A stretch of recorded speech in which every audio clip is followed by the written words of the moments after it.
was my first relationship with the father of my child. I was 15 when we got together. He used to tell me what to wear, friends I could talk to. He would like take my phone away from me if I was talking to someone I wasn't supposed to be. He would constantly criticise about weight and put me down on things like that. I'm a very confident person and I always have been, but throughout that relationship I really lost who I was and my self-esteem went down completely. It can be quite common for teenagers to be in abusive relationships. It's important to know who your teen is dating from the very beginning because it encourages open communication between you and your child. Emotional abuse can really involve a large-scale spectrum of different forms of abuse, such as large-scale texting, so texting up to 100, 200 times a day, repeated phone calls, humiliation, threats to kill to the family, and name-calling, basically reducing someone's self-esteem as well. He didn't even have to say anything half the time for me to feel like, is it me, am I doing something wrong, constantly questioning myself, losing my confidence, all those kinds of things.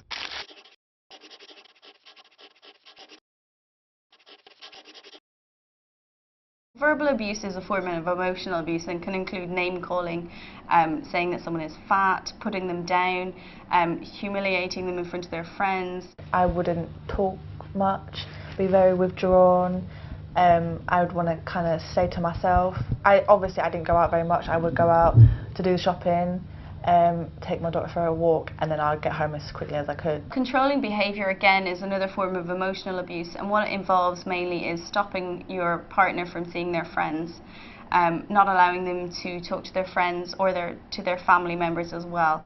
You can't tell over the phone how a person is, if they've changed or not, because you can always put an act on. My mum would obviously ask on the phone, you know, how's things going? And I, thinking everything's fine, would say, yeah, it's all good, you know, he's lovely, and like defend him because I didn't know what he was doing was wrong. Physical abuse can involve a wide range of physical violence behaviours, such as hitting, punching, slapping, kicking, biting, very much ranging from bruises on the arm to very severe physical violence and to death in some cases as well.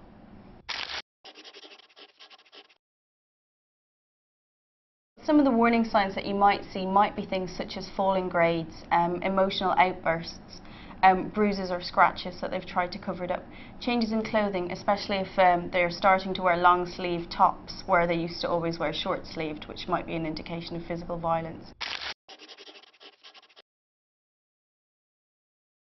I wish my mum could have been around a little bit more and maybe more aware of things that could happen, because I had no idea about domestic violence or anything like that.